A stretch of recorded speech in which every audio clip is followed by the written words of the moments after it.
It's good to be home. Welcome back to the Wise Guys.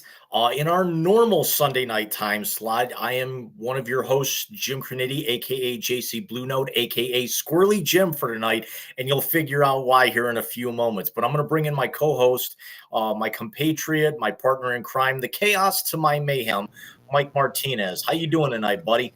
Squirrely Jim. Have we started this shit already?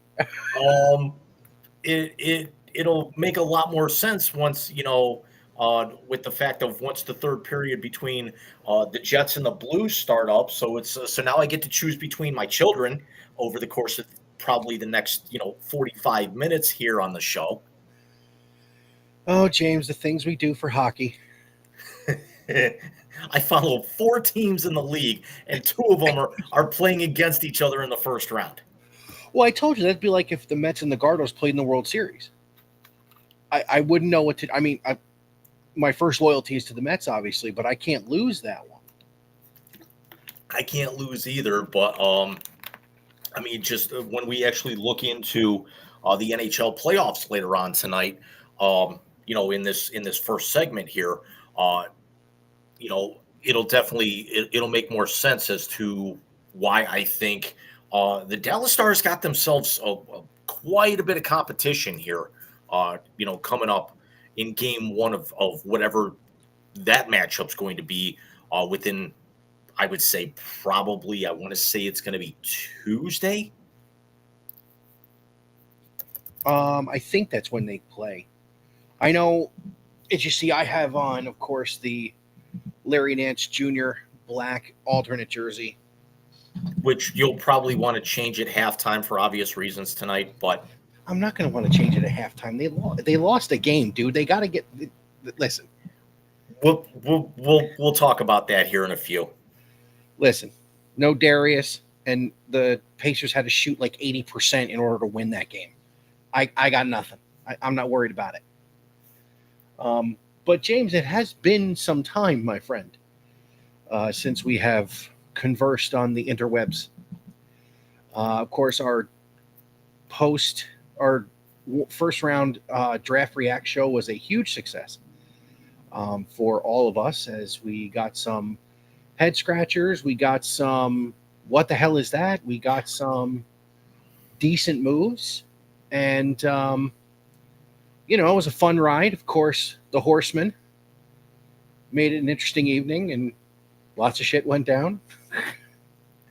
We had some fun. I've still got, because of how long the show was, I've still got video that I got to cut. So last week's OTR, and we didn't have a translator last week, naturally with everything that was happening.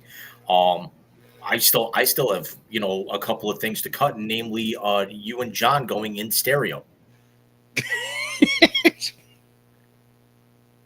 I played that at work the other day, And both ladies were like, "Did you plan that?" No, we did not plan that. Um, there are those who think they did. There are those who think they got great value, but we'll get to that in the third part of the hat trick, a little draft recap. I talked about it a little bit, of course, on the blog this week. But what do you say we get to the hat trick, Jim? Let's kick this sucker off.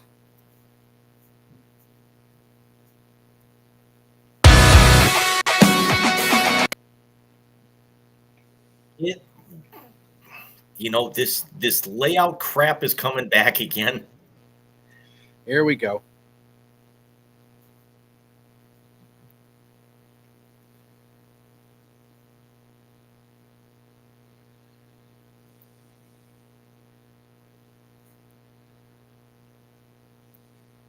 Please hold.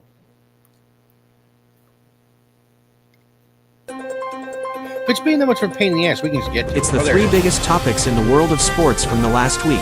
Get ready for the Wise Guys hat trick.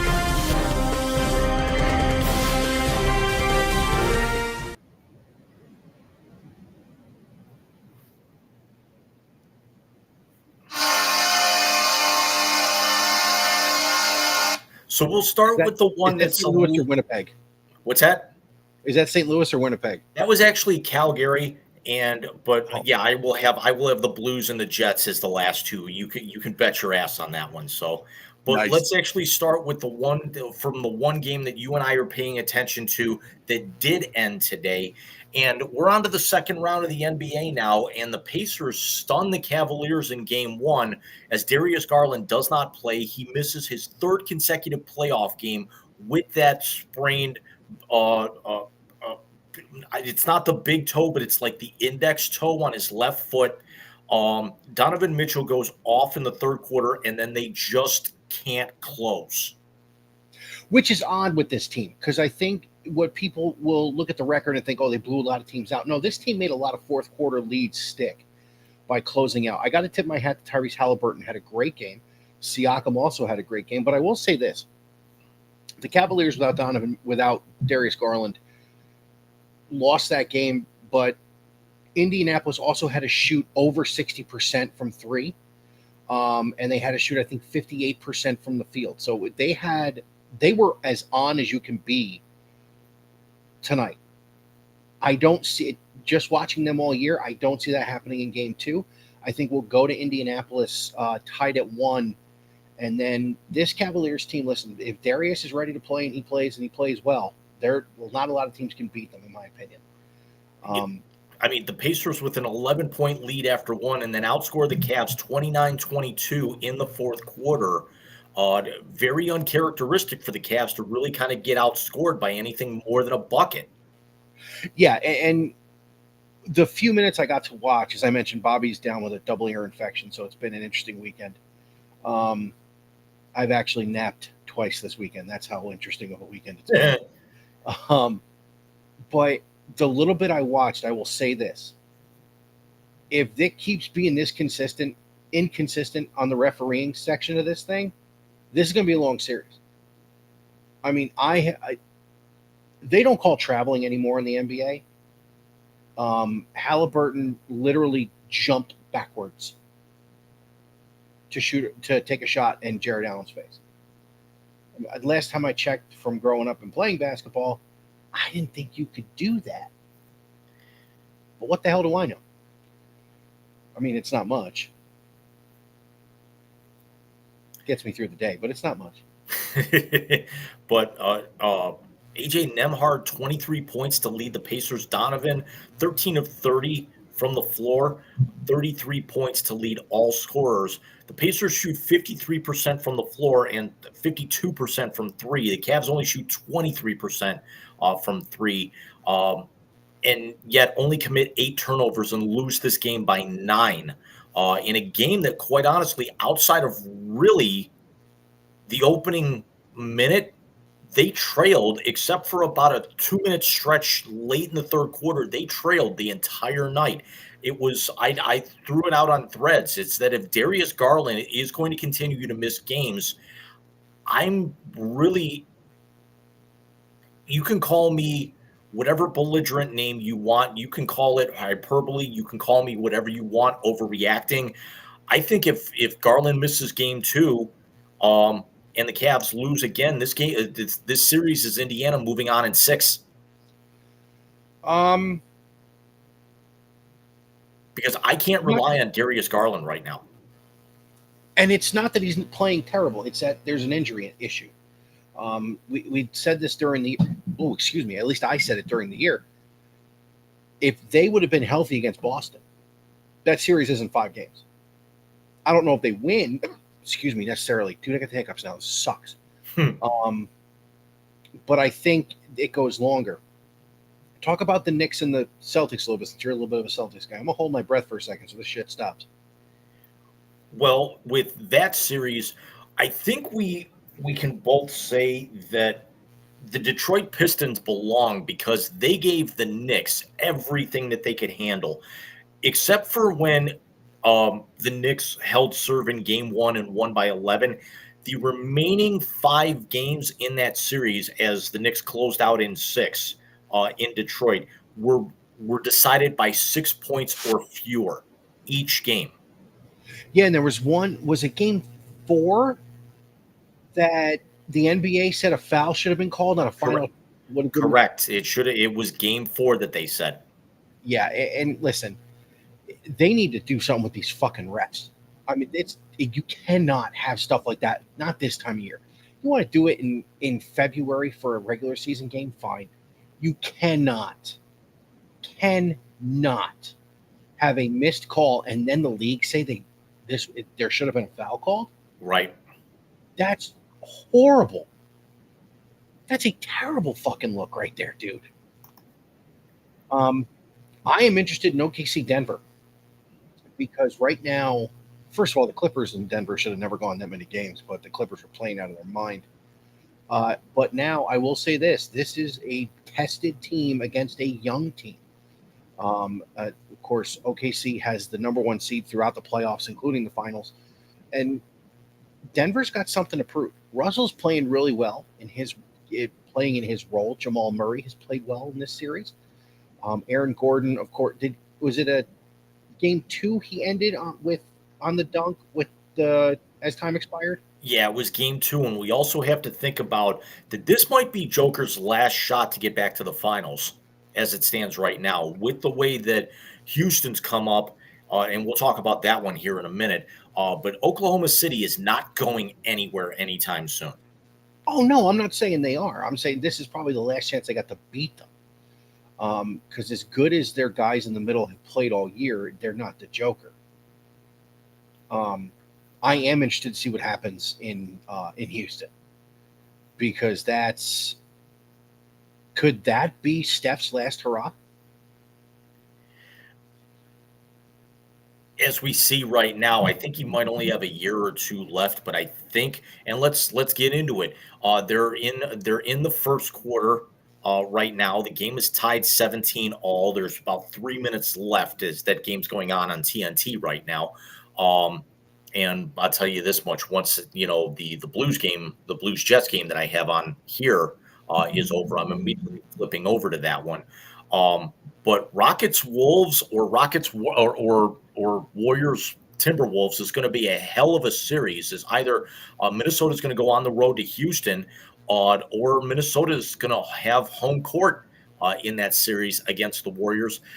I think Minnesota could move on to the West Finals, regardless of which matchup that this is, just because of how physical that they have. And let's talk about the Minnesota Timberwolves, who knocked out the self-anointed or media-anointed Lakers in 5 games. And even though several of those games were very close, it was not as close a series as you would think.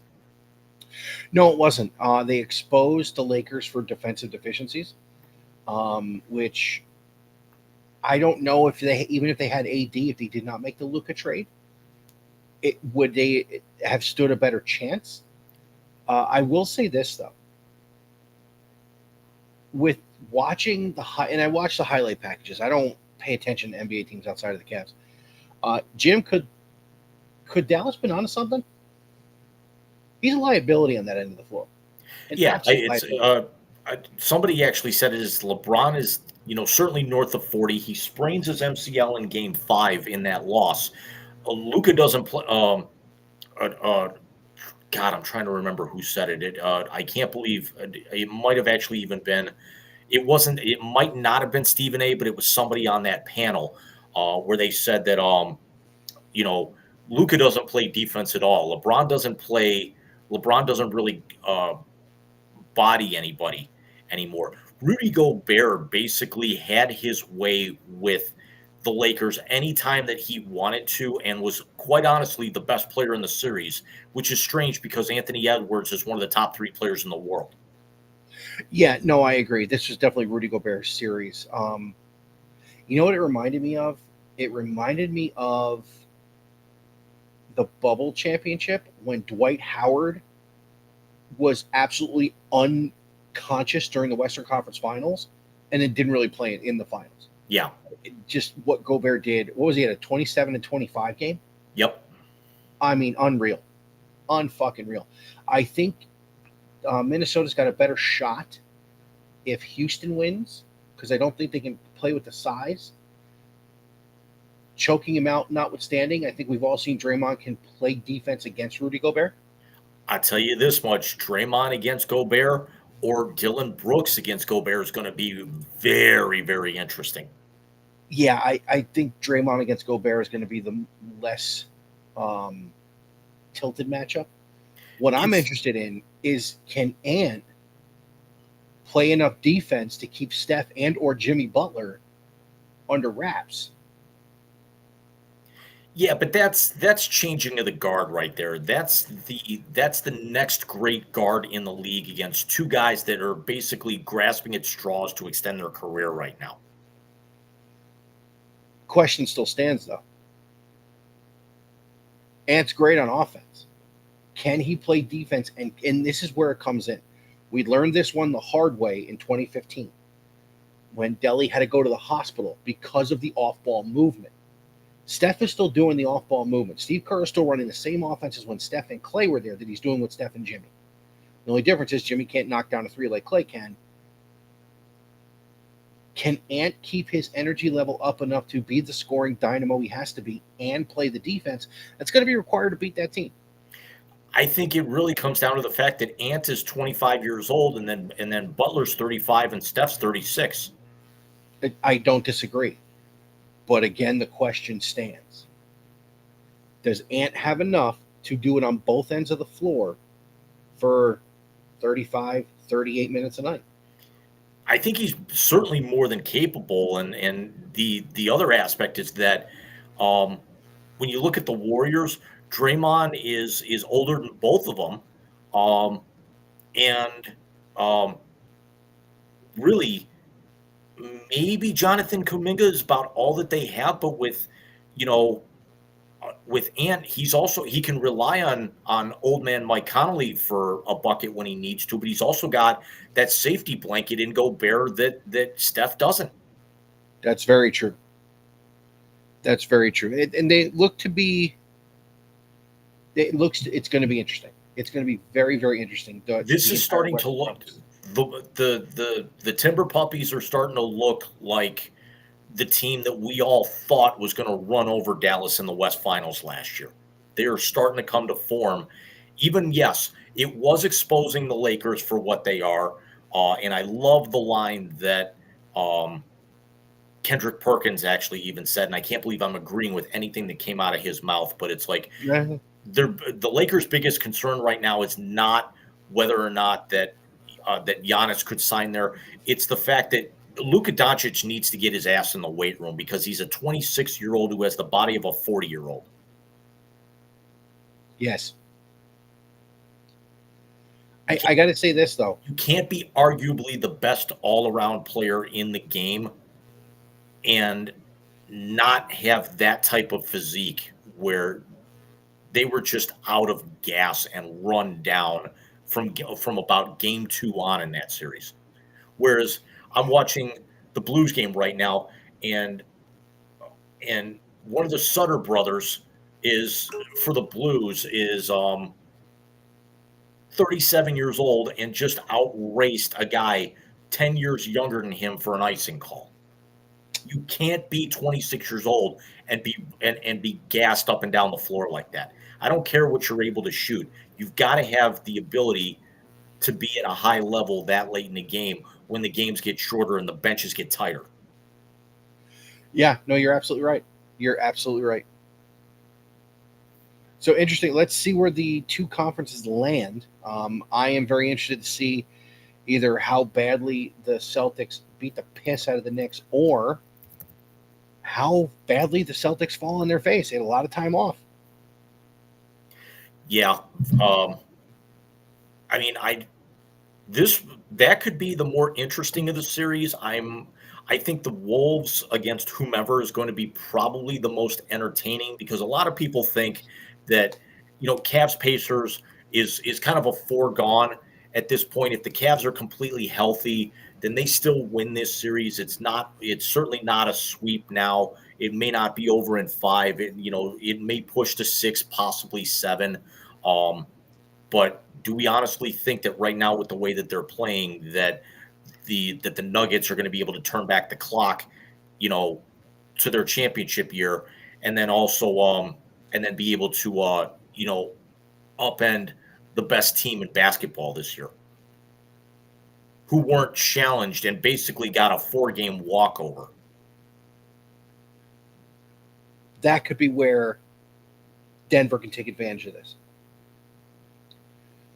Because OKC's been basically playing scrimmage ball for the last month and a half. I'm sorry, I don't ever count out a champion. I don't. I'm not counting out the Celtics, although I don't think the Celtics, unless they shoot the lights out of the gym, can beat anybody who can play defense.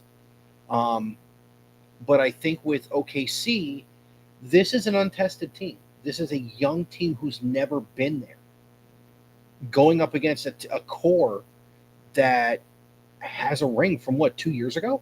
Yeah. That's a different animal, dude. It's just a different animal.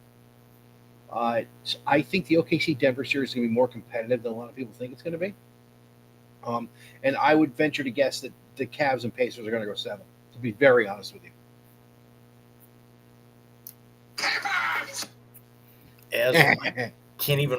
I can't believe my microphone wasn't even hooked up. Boy, am I behind tonight. Dude, what the fuck are you doing? Who knows? That's what happens when you try and be domesticated at the end of the day. Yeah. So let's You sounded a little different too.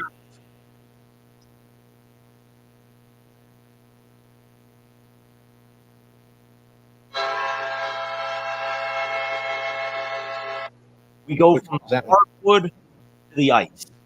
Which one was that one? The Jets. Gotcha. This is more you, my friend. I've been paying attention to I can keep the conversation going. But as far as the individual matchups, wait a minute, hold on. Time out.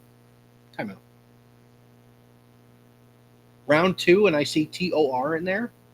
The Leafs won the Battle of Alberta against the Ottawa Senators in 6 games, although it was not easy because the Leafs were up 3-1 in this series and then shit the bed, losing 4-0 in Game 5 back on Thursday night. And the Leafs also set a record in that game, or at least extended a record that no other Big Four team has, really, for any. I mean, really, if you count it, it's basketball, baseball, and hockey that have 7-game series. When the Leafs have been up 3-1 in a playoff series, they have not closed out in Game 5 since 1963. I am laughing this hard because, as I mentioned to you on Thursday, I watched Steve Dangle's TikTok about it. He lost his shit. It was hilarious. He's in his Leafs room wearing his jersey and he goes, I know what this means. He's screaming. Because he's been on camera. We all remember that the Leafs blew 3-1 a few years ago. We remember, that 3-1 is arguably the least safe lead in all of in the playoffs in hockey because of how many teams have actually done it in recent memory. Um, we as Clevelanders know exactly what 3-1 means. Yes, But on both ends. now the Leafs really get tested, and I wrote about it earlier this week that even though it's over in 6, and I wrote that piece and did that video before just minutes before Game 5 faced off. There's something about this Leafs team that feels this time is different. I have other friends who are Toronto Maple Leaf fans, um, and they have all said the same thing. Like last year, going to the playoffs, one person who she's still in New York, who I'm friends with, she just kind of said, "Okay, let's see what happens." This year, she's a lot different of an attitude about it, which again is good to feel. Um, you know, I hope they win. First of all, I hope Canada gets a cup because it's been too long. Here's me. Well, then again, also here's me. Even though it would be at the expense of who I'm wearing, for them to actually do that, these guys actually have to win because with them it would be cool because they've never advanced. They've never gone to the finals, even going back to Atlanta. If Toronto got there, we would never hear the end of it for the next Oh no, that it's 50 years. yeah, it's the same thing with Yankee fans about the World Series last year. It's the same thing about you know Cowboy fans if they ever pull that shit off again. But Um, you look at the Leafs core four: Marner, Tavares, Nylander, and Austin Matthews. Really, outside of Tavares in the first couple of games, he had 3 goals in that series. But really, most of their production came from their defense. There was at one point going into the game 4 for all the series were either all the Eastern Conference series were at 3-1, all the West series were at 2-2. But the Leafs D line had actually led all 16 teams in scoring with I want to say it was 5 goals at that point. There were a couple of other teams that had 4, um, my Blues included, but they actually had gotten great production out of their blue line. And Toronto's goaltender Anthony Stolarz doesn't really need to stand on his head. This is very much like they just need him to be consistent. Now, before that 4 goal shelling that he gave up, he ranked dead last amongst all, I want to say 20 goaltenders that had actually appeared in the first round through the 4 games at just a 902 save percentage. But his goals allowed average was 4th best because of how few shots Toronto was actually giving up. So the numbers were certainly skewed. He did not have to be the great goaltender that he needed to against Ottawa. He will going up against the defending champions, however. yeah, no, I gotcha. If we can move to that second series, um, Washington and Carolina, uh, look, it is how did that Washington in the first series? Did they sweep the first series? It was no.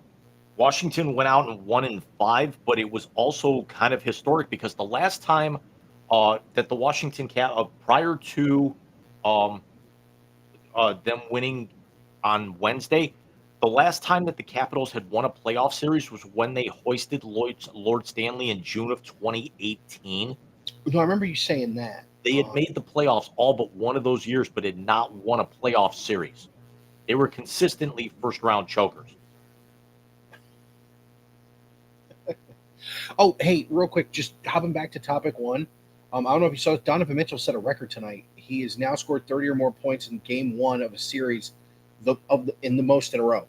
I think it was like 8 or 9, or maybe even more. I mean, the boy shows up in the playoffs.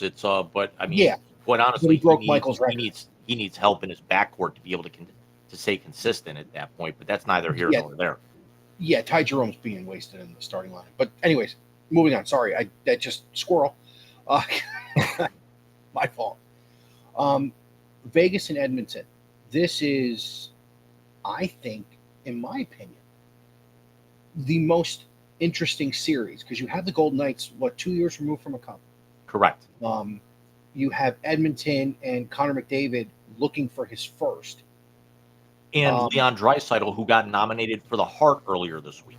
That's true. So the Hart Trophy is coming down to Leon Draisaitl, Connor Hellebuyck, the starting goaltender for the Winnipeg Jets, and then Nikita Kucherov, the all-world Tampa Bay Lightning star. Yeah, so I'm interested to see how Vegas rebounds after really an off year post Cup to now play against Edmonton, who has maybe the best player in the league in McDavid. Just from what I've seen, granted, Ovechkin had a year for the ages in breaking Gretzky's record, but if you go day by day, I think Connor McDavid's the best player in the league. And the fact that he's also got the best line mate out there. I mean, McDrysaddle, as everyone calls them, that's now this generation Sid and Gino as they're on their way out at this point. As also kind of a side note is that the Penguins fired head coach Mike Sullivan earlier this week. He was the longest tenured head coach in the NHL, and then the Rangers swapped him up very, very early yesterday. Never good when you take Pittsburgh sloppy seconds. Especially when it's from one of your big rivals, That's a giant middle finger to Pittsburgh right there. Very much. I mean, Sullivan definitely, his team. I don't know how much of that is really on him because the Penguins just got old. And quite honestly, if Tristan Jarry is expected to be your starting goaltender night in, night out, you got problems. Yeah. That's rough. But Vegas, we all know how I feel about Jack Eichel, even though my tune might be changing a little bit from that dangle video I sent you earlier this season where they were talking about, how he got his way out and the surgeries and everything and kind of putting it in a different perspective. For me, that Vegas Edmonton series is going to be the most entertaining. Toronto, Florida is the one that everyone's going to talk about because, again, it's the poster children against the defending champions who are trying to be the next great, dynasty at that point. Washington, Carolina, if I would say wholeheartedly, if we looked at the start of the season, we would think that Carolina would be the best team in the East from all the transactions that they made, and Washington was going to be clinging towards, a wild card spot. But as the season kind of progressed, if the NHL didn't have the playoff alignment that they did, Washington, Carolina could have been an Eastern Conference final if it was the more traditional style. Yeah, I mean, there are times when you want the playoff matchups to be in certain spots, like a conference championship. Like everybody wants to see 1 versus 2 in the conference final. Right. It's going chalk in that is going chalk, and that's fine. I am of the, I think, smaller opinion. I prefer to see those marquee matchups earlier than the finals to get to somewhere. Only because if you test somebody early, you really find out how good they are. Right. Because getting up for a conference final, if you can't get up for a conference final, you shouldn't be playing. But round 2, now that's a different animal. So I don't have a huge issue with. Would it have been more marquee? Absolutely. Absolutely. But I think any series where Ovi is in it is going to be where everybody's eyes are. Just because of the record setting and also because of the fact that he very well could be hanging him up after this year. Right. And not only breaking the record, but also the chase for the President's Trophy that they just missed out on as well. And who ended up with the President's Trophy? And that's going to shift us over to that final matchup. The St. Louis Blues are up 3-1 in Game 7 right now in the MTS Center in Winnipeg against the President's Trophy winning Jets. Okay, that's. I didn't realize the Jets had done it. There are 7 minutes to go, and Connor Hellebuyck, for likely going to win his second consecutive Vezina Trophy as the league's top goaltender, has basically looked no better than a beer league goaltender in the last 3 games. Really? Connor Hellebuyck was not pulled in any game that he played in the regular season. He played over 60 of them. Connor Hellebuck has been pulled in all 3 road games in St. Louis in this series. Why do you think that is? In his last 7 road games, Hellebuck has given up more than 4.7 goals per game on average. Jesus. And he's been yanked in his last 4. That's shocking because I know, like, again, I am following hockey now more or less because I'm keeping up with the show, and I promised you we'd do more hockey, which we have. But I thought Hellebuck was going to stand on his head this season because that's all he's done. I am shocked by that, like genuinely shocked by that. I mean, he is flat out getting outplayed by everyone's best friend and everyone's, favorite interview, Jordan Binnington, Mr. Likes the fight guy. Yeah, he won me a cup. I could actually take away from his mouth, but Binnington has looked basically kind of rounding himself to form. And this is not me trying to shill, on the Blues, because again, this is a very, very hard game for me to watch because one of my teams are going home here in 5.5 minutes in this game, which shows really no signs of stopping. And the Blues right now are just playing dump and chase up 3-1 in this game. And Hellebuck's going to have to get pulled for the extra skater very, very soon. Hellebuck has given up 26 goals in this series in the 7 games, which is incredibly uncharacteristic for him. It's almost 5 goals a game. Correct. He's given up. He gave up 6 goals in Game 3 in St. Louis. He gave up 5 more in Game 4. To the point where not only and we all see it at sporting events where you try and get in the pitcher's head, Pedro. Well, they're chanting Connor, and then when they pulled him, then the chant changes to we want Connor, to throw him back at the net so they could throw a few more goals on him. Sidebar: my favorite one of those, Game 3 of the 1999 ALCS Red Sox Yankees. Pedro goes out. Who's your daddy? No, that was at Yankee Stadium. Half of Fenway, and Clemens got lit up. Half of Fenway Park is chanting, "Where's Roger?" The other half's chanting, "In the shower."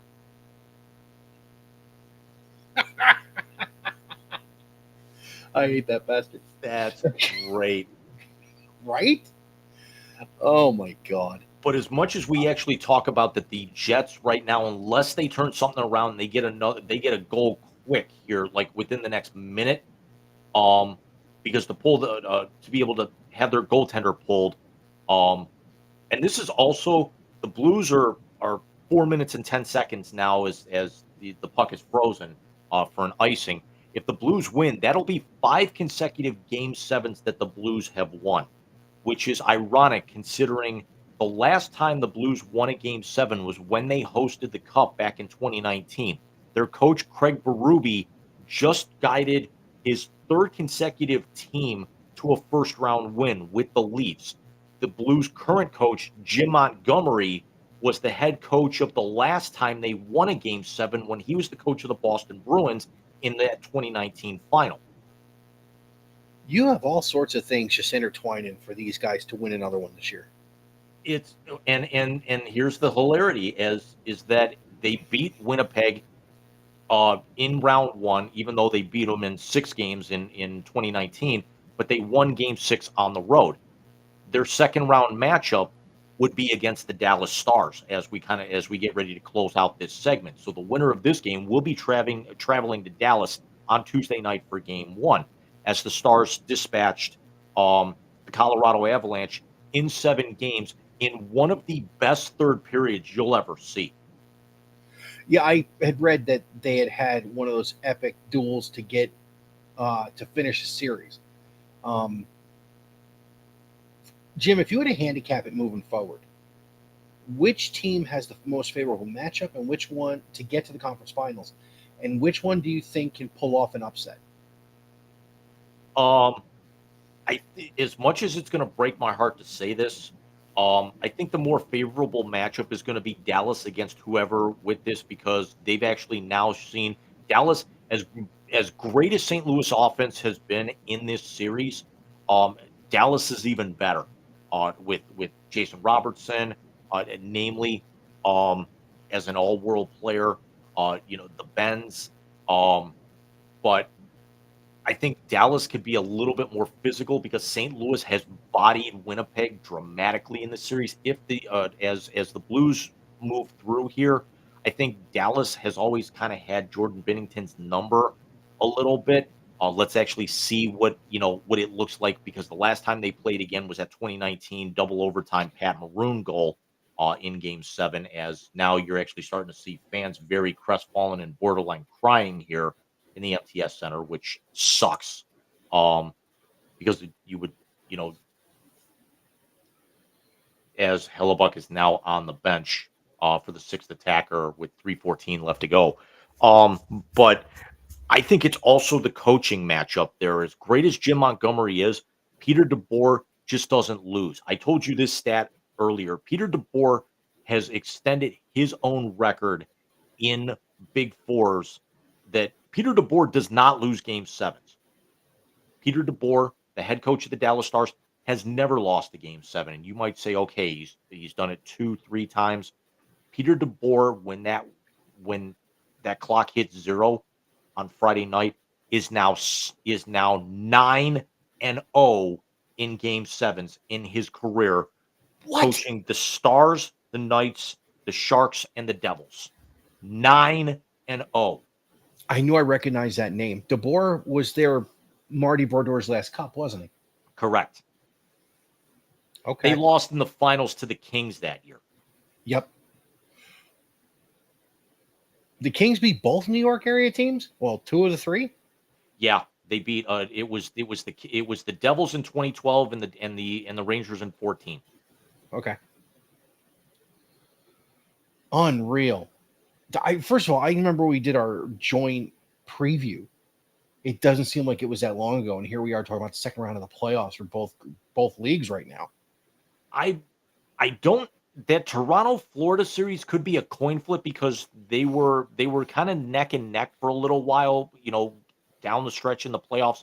Washington and Carolina, I could see Carolina maybe pulling the upset in number only because of how much talent Carolina has. And really Washington's been playing with house money most of the year. That Vegas Edmonton matchup, there's no real winner or loser in that series, just because of how good and how dominant both of those teams can be, with how great they've been in the playoffs the last 2 years. I mean, remember, Edmonton was about 8 minutes away from going to overtime and possibly winning a cup in the greatest comeback in history. Yeah. Yeah, no, I remember watching game. Were we on during Game 7? I'd have to go back and look. We might have been. Because I think we had it. As a matter of fact, because I already had the YouTube TV subscription, and I am almost positive we had Game 7 on during the show, and we went off the air just before it ended.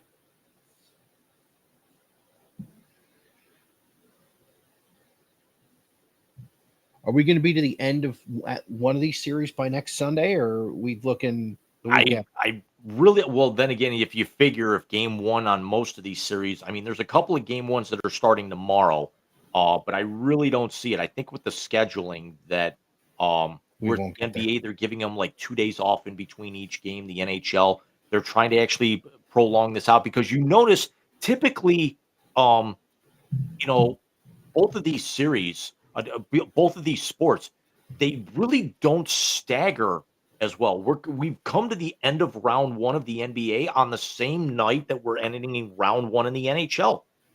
No. I'm saying no, they don't stagger very well.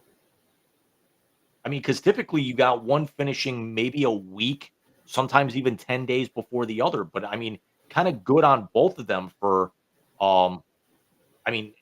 granted, it's not something where it's going to kill TV ratings, because they're both going to be on TBS, TNT, and ESPN. With the way that they've kind of worked as the Jets now officially scored.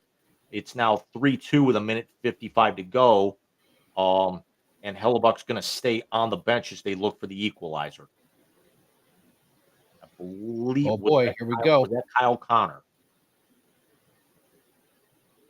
Because I know that their best defenseman, Josh Morrissey, got knocked out of the game with an injury early in the second period and did not return.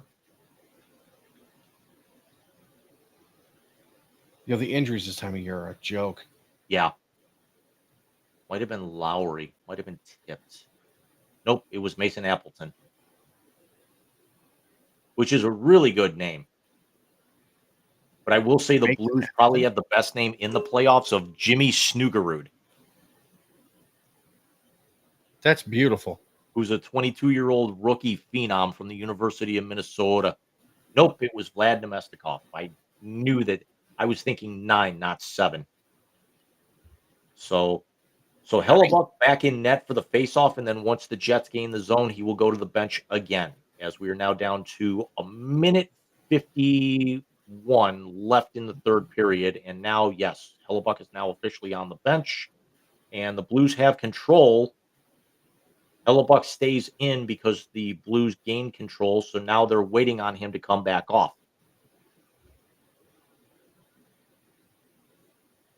I don't want to run this segment too much longer than I have to. Yeah, I turned it on too. What are they going to do? The fucking flying V? What are they doing?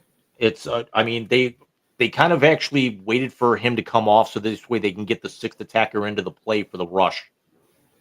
Gotcha. They'd rather actually have the sixth attacker get ready to get into the zone for when they come up the ice, as opposed to wait to enter the zone and establish control. Cole Perfetti, nice man, save. what a good young talent you are.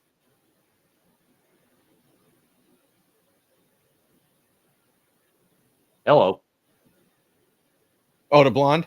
Yeah. I don't care if she was wearing a ring. Eyes are one thing, hands are another.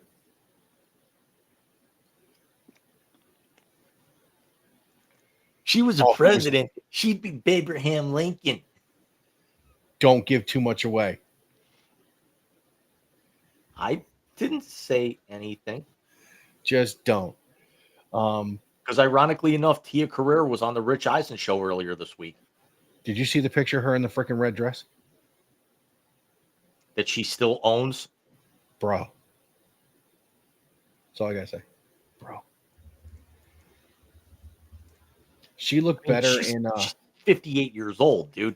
She looked better in True Lies. Bro. Dude.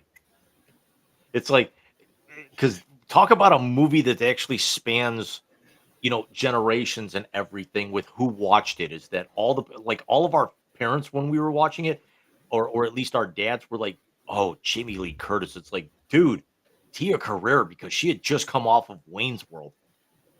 Do you remember who played Arnold and Jamie Lee Curtis's daughter in that movie? Eliza Dushku. Eliza Dushku. Speaking of. They got to be looking at the clock here, because that puck did not cross the line. By the way, the best part of that movie was Tom Arnold. Yeah. Which is so rare, because, as bad of an actor as he is at times, he basically steals a lot of what he's in. He does. The bathroom scene in the first Austin Powers, hysterical. This one, but not even that. The end of the movie, when they make the call, Boris and Doris, and all of a sudden you see the other guy go, "It's a tango." Oh, come on, guys.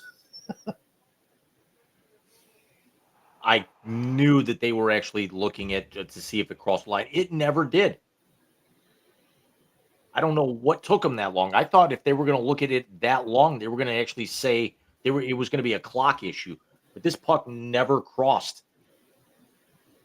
Because the rule is the puck has to be, it's not like football where it just has to break the plane. The rule in the NHL is the entire puck has to cross the line. There has to be visible white between the puck and the white, and this is sitting on the line. It never goes over. And good on Colton Parayko for getting his stick in there to make sure it doesn't.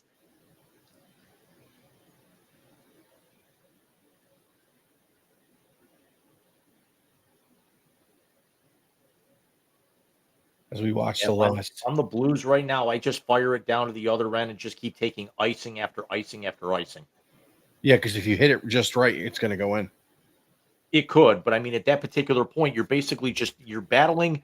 You get the puck, you throw it down, and then basically, you can't. I mean, that's the great thing about the icing face-off rule is that you can't, if you're the offending team, you can't make the change at this point. So the Blues have to keep their same 5 guys out there, which actually works out for Winnipeg because they're going to be able to tire the Blues out here unless the Blues gain possession where they can get a couple of guys off.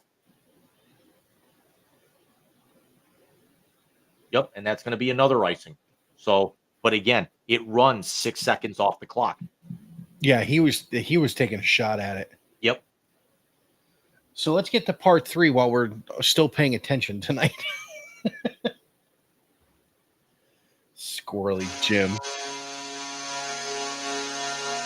That's the Blues. Well, I kind of figured it was going to be the Blues. So the NFL draft, the reaction to the rest of the draft. I will say this. Did you read my piece about the draft? Not all of it. I got it, the start of it. Okay. I will say this. I think that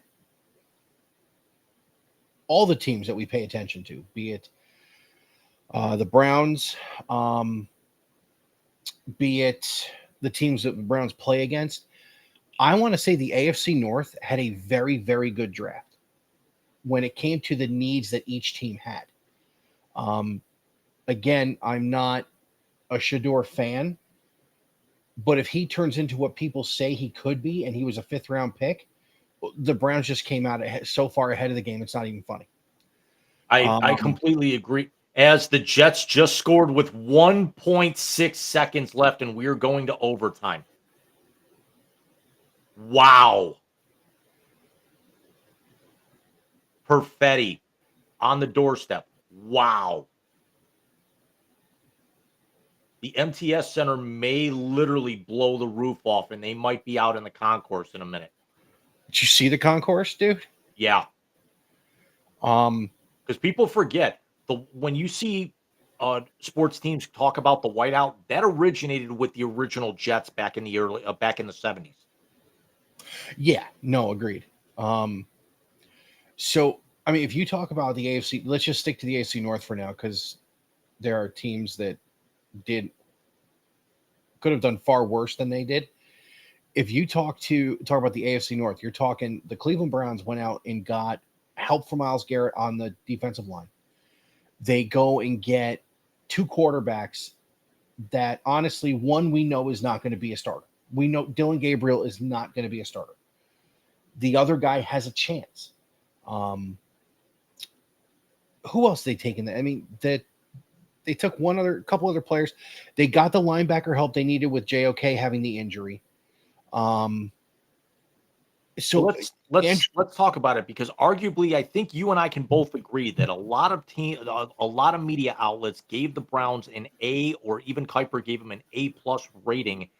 And quite honestly, you'd be hard pressed to disagree. The Mason Graham pick at 5 was shocking to us for everything that came down as we were on the air and breaking everything. And then, of course, what they got to go down to 5 was a haul. Correct. But then Carson Schwessinger, that first pick on Friday, again, he's the kind of player. You were right, getting the linebacking help that you need, especially with the uncertainty of JOK. But my dad and I were talking about this, as he's a big UCLA basketball fan. I watched some UCLA football. Carson Schwessinger is not going to be like a Ray Lewis type. He's not certainly, another great linebacker. He's got all the tools and capabilities too, because there were a lot of people that were thinking he could have slid into the back half of the first round. Somebody could have come up and got him. But Schlesinger, he's not. A, he didn't get 114 tackles last year at UCLA out of luck. He's the kind of player that when he gets his hands on you, you're not getting away from him. He may not bring you down, but you're not going to push him back. He is going to keep you there until help arrives if he cannot take you down on his own. So that is definitely something. They're not expecting him to be a run stuffer. They're expecting him to be, in case somebody gets past and now to that, stay within that first level, but certainly within the front seven, and to be able to plug a hole that Mason Graham and Michael Hall are going to be able to fill, which the Mason Graham pick was namely brought into, that if they're going to double Miles, Mason's going to be able to go up the middle. If Mason's going to grab two guys, Miles is going to go one-on-one. If he doesn't get the sack and the pocket collapses, he's going to get the holding call, because then you're actually going to see him basically getting hogtied every single play. Agreed. I will say this. The comp I heard, and I don't remember where I heard it. I may have read it. The comp to him is Laurinaitis, which I'll take it. And that's not Buckeye honk shit talking. Laurinaitis was a damn good NFL linebacker. Until injury set in, I completely agree. His time in Los Angeles and with the Saints, very good. It's, again, just the injury bug caught up with him. But that's kind of what they're hoping for, is that he can drop into short yardage coverage or the tight end or the running back out of the backfield. He's certainly got the athletic ability to be able to chase a guy down like that. But he also can assist in the pass rush if necessary. He's certainly, got the strength and the talent to be able to wrap up in the run game. But it's also his versatility with the fact of, he may not have been the best overall linebacker in this draft. He was definitely the best outside linebacker in this draft, because a lot of the guys that were taken in front of him are inside linebackers that you figure are going to be able to get down, on the front four if necessary. Yeah. I tell you, the interesting pick out of the division. Baltimore took a kicker. Did you see that? It's one of those that you kind of have to at that point with the uncertainty, because let's also be honest, even if everything gets exonerated, Justin Tucker's only got a couple of years left, and we understand that kickers can kick until they're 40. But let's also remember, down the stretch and in the playoffs, Justin Tucker was more of a liability for the Ravens than He was. Now on to our most hated rival. Find me a hole in their draft. You take Derek Harmon in round 1 at 21, who unfortunately, and our thoughts and prayers go out to him, literally minutes after he was drafted. He went to the hospital where his mother was ill, and she passed that same night shortly after he was able to tell her he was drafted. So that's terrible. That's absolutely fucking horrible. But then you move down their draft, and Pittsburgh filled a need everywhere. You had the running back from Iowa, who Caleb had Johnson. 2,700 yards in school. You had that Yaha guy who was basically Cameron Hayward Part 2. Yaha Black. Yep. So they go with two Iowa players, which, so they basically have the same uniform colors. Yep. And then you round out with the two Buckeyes, with Jack Sawyer, who is a good outside linebacker and can put his hand in the ground if you need to spell TJ Watt. And then, of course, they take Will Howard in round 5. And I'll tell you this, if they get a veteran in there for this year, and they're talking Captain Hayaska for this year, and you let him sit a year and learn, he can be a serviceable starter. That's all we ever talked about with him being. I never said he was going to be a record breaker, but I said he could be a serviceable starter with the right team around him. And if you've got weapons, he can get the job done. You saw that in the playoff. You saw that with the numbers he put up, not only at Ohio State last year, but at K-State the 3 years before that. Where everybody thinks he's a one-year flash in the pan. The guy started 43 games in college. He's not a one-year guy. He's won a Big 12 championship. He has won what they won they won the Governor's Trophy in beating Kansas a couple of times. He won the Big 12 that year, beating TCU when TCU went to the playoff. So he's won games. Will it work out? I hope it does. I'm a Will Howard fan. I hope he falls on his face twice a year when he plays the Browns, because now that Billy's gone, I'm digging the gear out. And Jack Sawyer finally got gold pants. Yes, he did. You're a dick. But now let's talk about very good. It was well played. But let's talk about Sawyer in that scheme that Pittsburgh runs. He's going to be a good player in that scheme. Is he going to be what he was in the playoff? Hell no. Hell no. Because let's also be honest, as if you're a Pittsburgh fan, I can't think of his name. Who was the linebacker that had his career cut short with that injury? The Ohio State player. Oh, Ryan Shazier. Yeah, they've really not been set at linebacker since Shazier had to walk away. So they've always been looking for somebody to fill. And regardless of now that they hope that it's a second kind of consecutive Buckeye here at this point, but it definitely fills a need for him. With Sawyer slipping to the fourth round, but it's just always something that seems to work in that scheme, even though, with the fact of he can win all the division titles and all the playoff appearances he wants. Mike Tomlin's ice is getting thinner and thinner and thinner with the fact that he hasn't won a playoff game in over a decade. Well, agreed. And part of that's on the front office, though, James, because they didn't plan for life post Big Ben. I think the minute that they were embarrassed in 2020, they should have been started preparing for life after Big Ben. Mason Rudolph's a piece of trash, and Kenny Pickett's now a Brown. Having said that, having Patrick Queen in the middle and having Sawyer on one of the sides is probably the best way Pittsburgh's going to get him to play at a high level. Shazier was a middle linebacker, and Shazier was fast. He was big. He could cover. I love Jack to death, but Captain Jack can't cover anybody. He's a pass rusher, and he's a run stuffer. That's all he can do. But he's instinctual, which, again, in Pittsburgh will play well.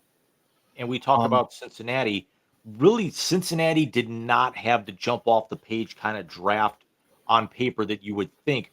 But the one thing that they needed to go out and do is they needed to get a defensive lineman here at this point because of the uncertainty with Aiden Hutchinson, whether he stays or goes at this point. But certainly, Hutchinson's in Detroit. I'm sorry, Trey Hendrickson. But going out and getting Shamar Stewart, at the 17th pick in the first round, and then also getting Demetrius Knight, the linebacker from South Carolina, midway through the second round. So definitely fill some holes for their needs, because let's also be honest, Cincinnati does not need to worry about the offensive side of the ball really at all. Their issue is front seven, and they have addressed that with two top 50 players easily. Yeah, no, they absolutely did. And that's what I was saying. The entire division drafted very, very well. You don't normally see that. Can we talk about a couple of picks that were just out of nowhere? Absolutely. That were interesting. Quinn Ewers to the Dolphins. In the 7th round, yes. I had him on my short list here. I love that pick. Because it's very Shador-like. Because remember, a couple of months ago, there were a lot of people saying, could Quinn Ewers have been the number one quarterback off the board? And then he actually he ran into the risk of not even getting drafted. Brady Cook from Missouri was predicted as a 3rd round pick. He didn't get drafted at all. This was an interesting quarterback draft because, and I'm going to say this, you've been a big Cam Ward guy. I'm not. And I think I've said that a couple of times. I don't believe Cam Ward will do well in Tennessee. I don't. He played against 3 tough teams this year, and he lost all 3 games. You know how I am with when you play against tough teams, what you do in college, how it's going to translate. So I don't know that he's the answer there. I know Will Levis is not the answer, and they had to move on, and I get that. But Ewers to Miami, especially with Tua's injury history, Ewers going to play, which I think is great because he fits there. He knows how to distribute. So I like that move. You know, another one I really like, Jim. I love that the Browns and the Patriots took those Buckeye backs within 2 picks of each other. Yeah, let's. Especially the Browns. I mean, the one pick that I actually wanted to look at really quick was Jalen Milroe filling a need for the Seahawks in the third round. May not have been the best quarterback, but quite honestly, for what was left on the board, I think it's a good fit for them because of the way that their system kind of runs. So you replace Geno Smith with a guy who actually has the capability of a lot of the same skill set, but a little bit more agility. Darnold's a starter. Yeah, They but just signed Darnold to big money. yeah, but let's also be honest. Darnold right now is playing with house money. You could have actually thrown all that cash at him, and it could blow up in your face in the first 5 games of next season. It very well could. Now, the one that going back to the Steelers real quick, remember they also acquired DK Metcalf. So now whoever's under center has a legitimate number one on the outside. But moving back to Jalen Milroe, I don't think he's going to do well. I don't. As much as people make fun of Buckeye quarterbacks, and they rightfully should, they have not performed well at the next level. Some of it has to do with the way the offenses were run at Ohio State for years, and a lot of it has to do with the situations they landed in. Jim, do you know the last time an Alabama quarterback won a playoff game? Wasn't Mac Jones because his only playoff game, Buffalo ran him off the field by 35. Wasn't Mac Jones. Tua hasn't won one. Jay Barker did not get to the playoffs. I think we're talking Richard Todd with the New York Jets in the 80s. We very well could. I mean, it's uncanny. They got running backs who can run the hell out of the ball. They got wide receivers who come in. Hats off to the retirement of Julio Jones. But you haven't bred a quarterback down there, but you don't get any of the shit. That's part of the reason I think Miller's not going to be the great. Also, he never played well against good teams. 2 quick points here before we get ready for halftime. Couple of slides outside of Shador, and we can actually wrap up talking about the Browns A+ draft kind of top to bottom for a second. Tyler Shuck to the Saints at 40 when we thought that they could be going quarterback at 8. And then Will Johnson, the stud cornerback, even with the injury history, falls completely out of the first round and falls to the Arizona Cardinals at 47. I was shocked he went as far down as he did. With the injury history, I didn't have him in the first round. Just with the injury history. But yeah, falling to 47 was interesting. Arizona got themselves a damn good player at 47. As far as Tyler Shuck goes, have you seen some of the video people have put out? A little bit. And by the way, New Orleans is going to have a real problem next year if they go to draft quarterback. Did you see that one? Yeah. That the O coordinator's son is the one that's lighting it up at LSU right now. That's so bad. But yeah, let's talk about the Browns top to bottom real quick. Mason Graham, phenomenal pick at number 5. We both would have preferred Abdul Carter at 2. I know John wanted Travis Hunter at 2. So having said that, to get somebody in the interior of the defensive line who is going to be as impactful as Miles is on the outside, it's a huge win for them, especially in a Jim Schwartz defense. Because Mason Graham is not going to put up just 3.5 sacks in that system like he did his senior year in Michigan. No, he's not. He's not.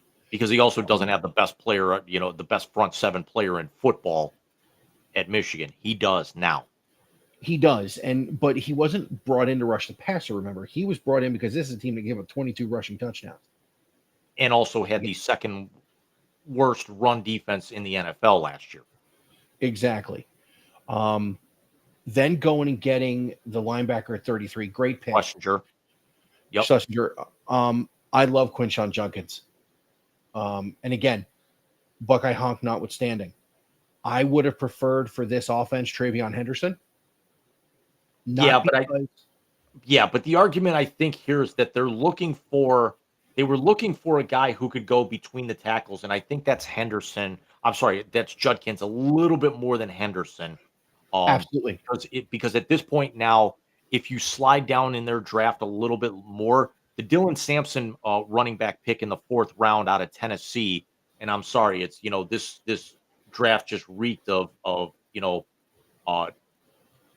Browns draft pass, where you could have actually had a stud linebacker / defensive end out of Penn State in the top 3, where you had the opportunity to get LeVar Arrington that 1 year, and then you passed on him. We remember them taking Montario Hardesty in the 3rd or 4th round, and then that was a complete and total bust. So now you can actually have Sampson be a little bit more of your scat back or end or end back, or your pass catching back, and put Jerome Ford back to that period as well. But it also, it might signal, unfortunately, the end of Nicholas Jamal Chubb in Cleveland, unless he comes back on a 1-year deal, for a minimum at this point.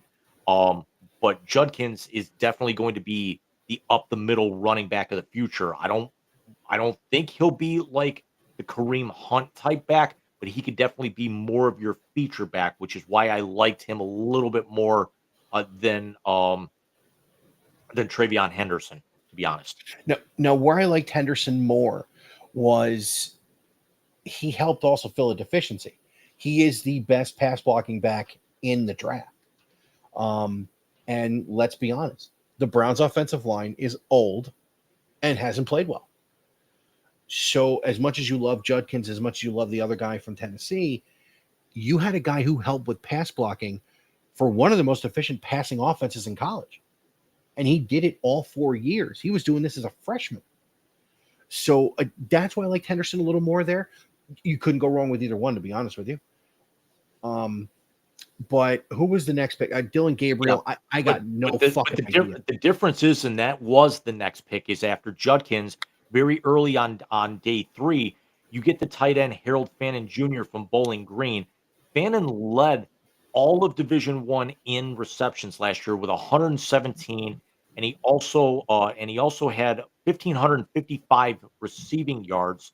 He played at the Senior Bowl. He put up huge numbers against Penn State and Texas A&M, who were bowl teams, and one of them was a playoff team. One of them was a semifinalist last year. And he's also, not only does he have very, very good pass catching capabilities, he is very good in the run game. So you can now let Henderson be a back.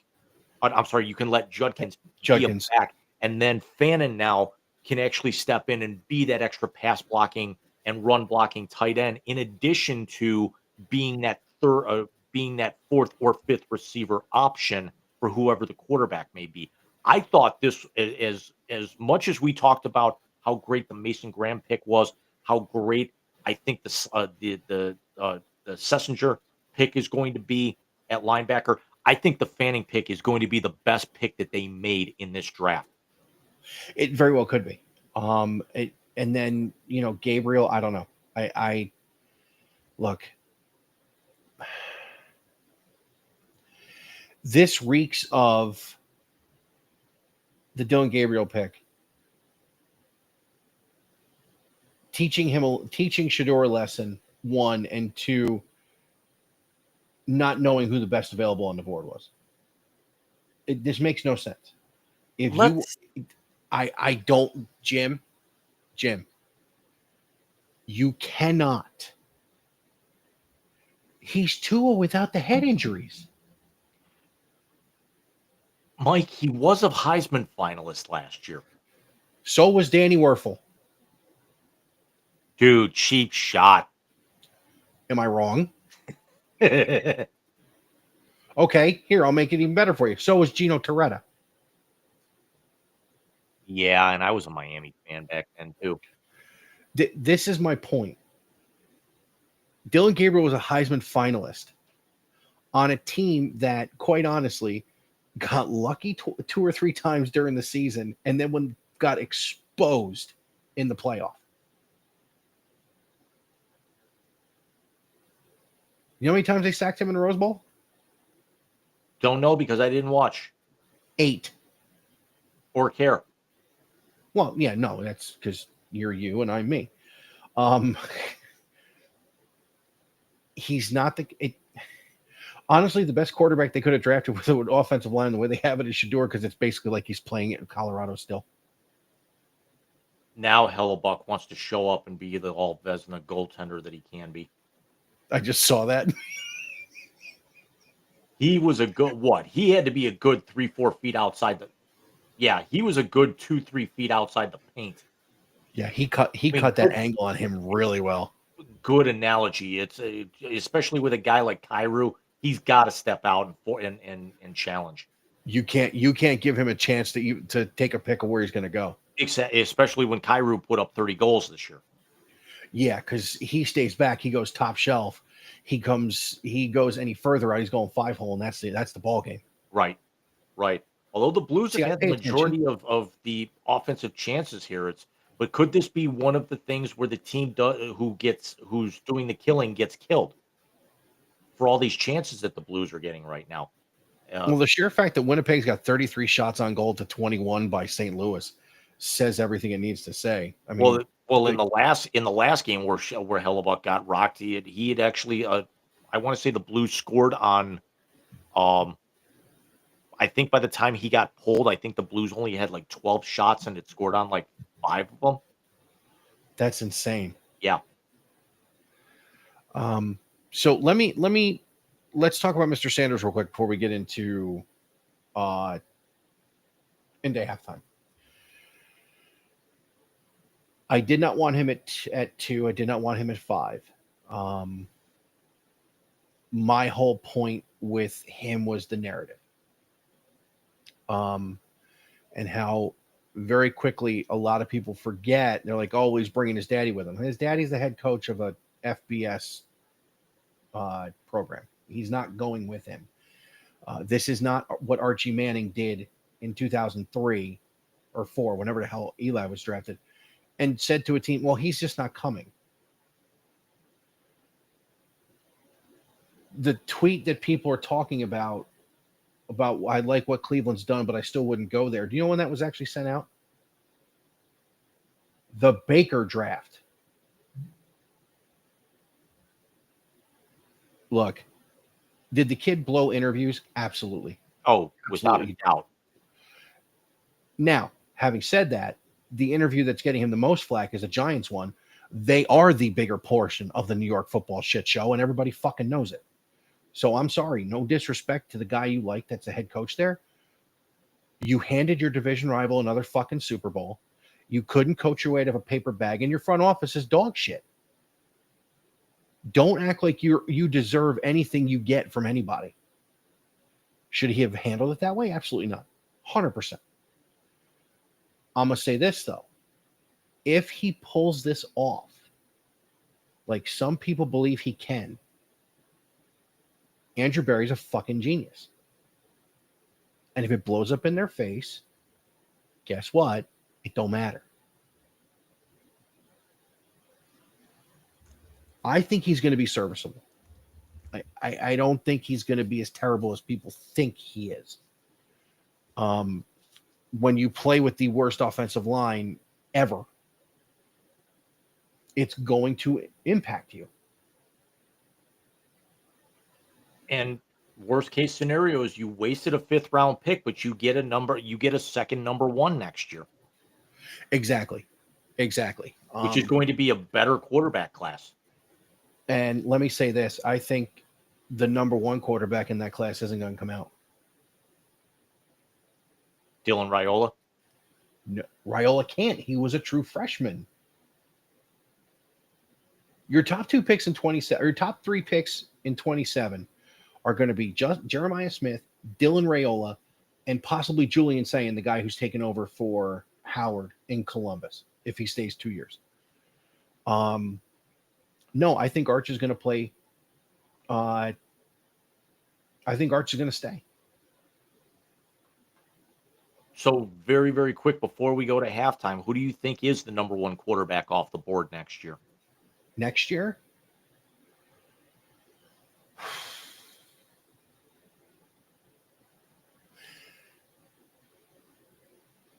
it pains me to say this, but it's going to be Drew Aller. That's the first name I thought of. Because let's also be honest, as weak as this quarterback class would have been was this year on paper, Drew Allard would have been a fourth rounder this year if he would have come out. Look, I think Drew Aller better have as good a year as people think he's going to have in order for this team, for them to take him close to the first round. He's got no more excuses. Although he lost Tyler Warren.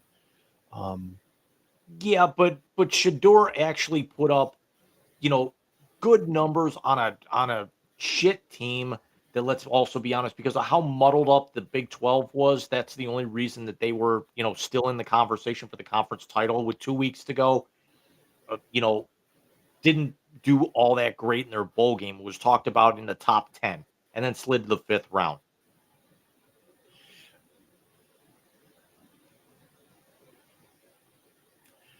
And if somebody was going to come up and get him, it was exactly who you thought it was going to be. Yeah. But he didn't slide to the fifth round because of talent, Jim. He slid to the fifth round because people wanted to be assholes about it. Including 3 teams that actually said we took him off our board because we didn't want to deal with it. Yeah. And again, what are you dealing with that you're not going to deal with somebody else? I said it in the piece.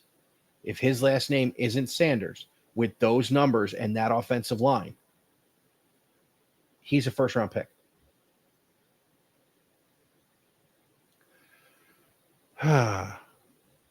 But abbreviated halftime, sir? Yeah, we'll do 5 minutes. Yeah, get a drink. Yeah, I gotta go take my pill as well. But we got a pretty short blast, and then we'll get into the translator, and then we'll get out of here before too long because God knows if this game's ever going to end at this point with the way that that Bennington and Hellebuck are standing on their head, even though the Warriors seem to have taken control at one point in that game against the Rockets, although now it's down to 7 with about 7 minutes to go in the third. Yeah, and by the way, it's neither Jimmy Butler or Steph that's doing anything. It's a Buddy Hield night. And can I just say, I adore Jimmy Butler busting Buddy Hield's ass every chance he gets. And to think, there was talk that Buddy Hield was going to be a Cavalier way back when in the deal that ended up with the Cavs instead getting Chetty Osman. I miss him. Everybody misses Chetty. Especially today. Chetty was such a good dude. And he was good. Whee! All right, we'll see you guys in 5.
And welcome back.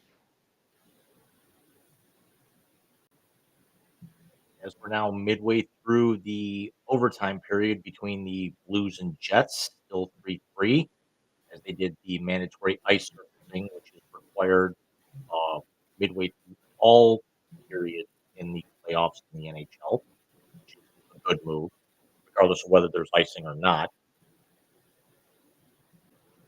One thing I didn't mention um, earlier in this series, the Blues captain, Braden Shen, Uh-huh. you there? Yeah, I'm here. Okay. The Blues captain, Braden Shen, is going up against his brother, Jets defenseman Luke Shen. And there was something that was caught on camera that Luke goaded Braden into taking a 2-minute unsportsmanlike conduct penalty earlier in the series. That's awesome.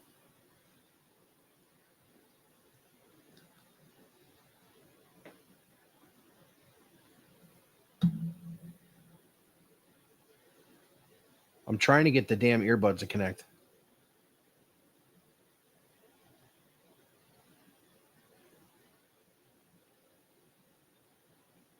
Anyways.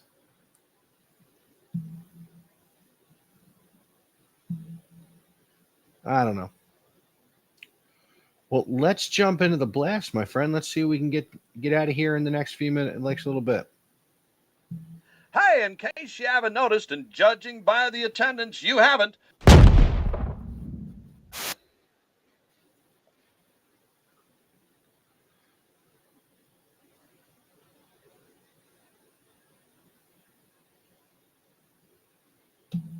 You want to start with Scotty?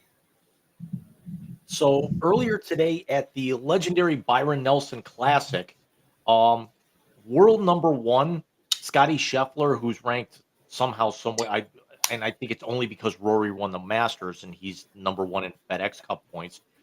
Scotty Scheffler nearly set history. Scotty Scheffler finished the tournament 31 under par, with a 9-shot win.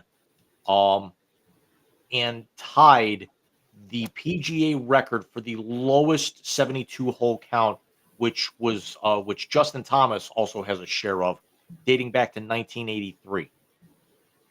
Jesus, Scotty, have yourself a weekend. Scotty had a chance to break the record, but then went bogey on 17 and then par on 18 when all he needed was going 16, 17, 18. He just needed a par. He was 4 under on 17 and 18 through the first 3 days, and then just basically played it 1 over in the final round. But it didn't matter. It was just basically a cakewalk, and everyone knew, he was going for the record at that point. But what a great, great weekend by Scotty. Oh yeah, Scheffler's not only is he a great player, he's a class act. And the only reason he didn't play last year is because his son was being born. Well, that's a good reason to miss stuff. Did Scotty win the Masters yet? Yeah, he won last year. Okay, that's what I thought. And Scott, big weekend for Dallas sports because the Byron Nelson takes place in nearby Fort Worth. So you have the hometown boy Scotty, even though he was born in New Jersey, they moved to the Dallas area when he was 6. And then so he wins the Byron Nelson, and then the Stars with that dramatic Game 7 win on Friday night to advance. And it was a great story with Scotty because he wins the tournament 11 years after turning pro at the Byron Nelson, and then 11 nice. years before that, there was a great shot of him sitting and getting a picture with Byron Nelson as one of the first golf tournaments he ever attended. Oh, that's cool. I like that. Very, very cool. But congratulations to Scotty, and a lot of momentum building up towards the U.S. Open here in a few weeks. Or I'm sorry, the PGA in 2 weeks. Yeah, absolutely. So let's talk about the scariest thing of the weekend or the week. Don't show it, please. No, I can't even bother to watch it. I can't. And that, of course, is the fan who fell from the 21-foot fence in right field at PNC Park. Dude, that was scary shit.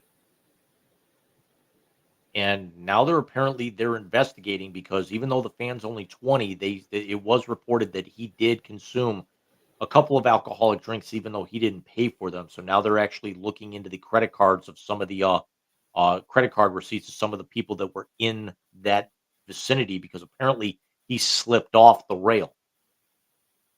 What a joke.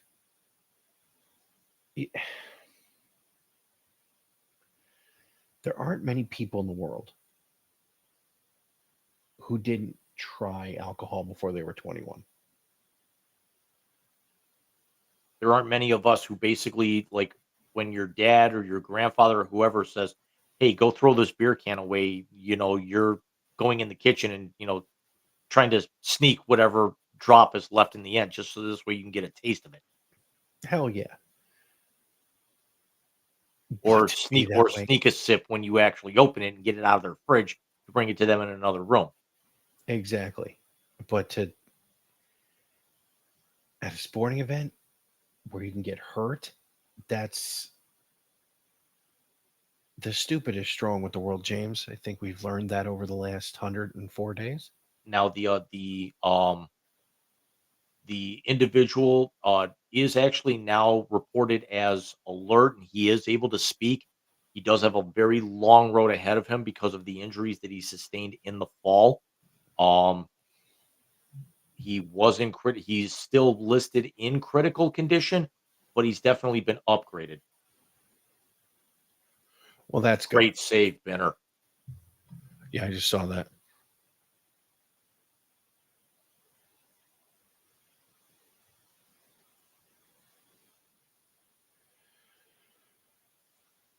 Let's save pop for last. Where is the PWHL expanding, James?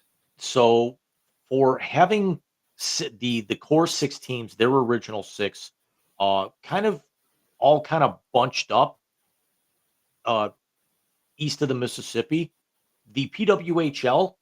Oh man, what a save, Benner again. The PWHL is not only going west of the Mississippi, they are going What the hell was that? Did he break his stick? Yep. They are going way west of the Mississippi. They announced on Tuesday that the 7th PHL team will be joining the league in Vancouver. And then on Friday announced that the 8th team will be joining in Seattle, and both teams will start next season as the PWHL is into the final game or 2 of the regular season before they start up their playoffs. I like Vancouver. It's Canada. Give them hockey. Something interesting. Heard this past week. Do you know Emilio Estevez wrote Mighty Ducks 4, where the characters played by Kenan Thompson and Josh Jackson own a PWHL team and hire him?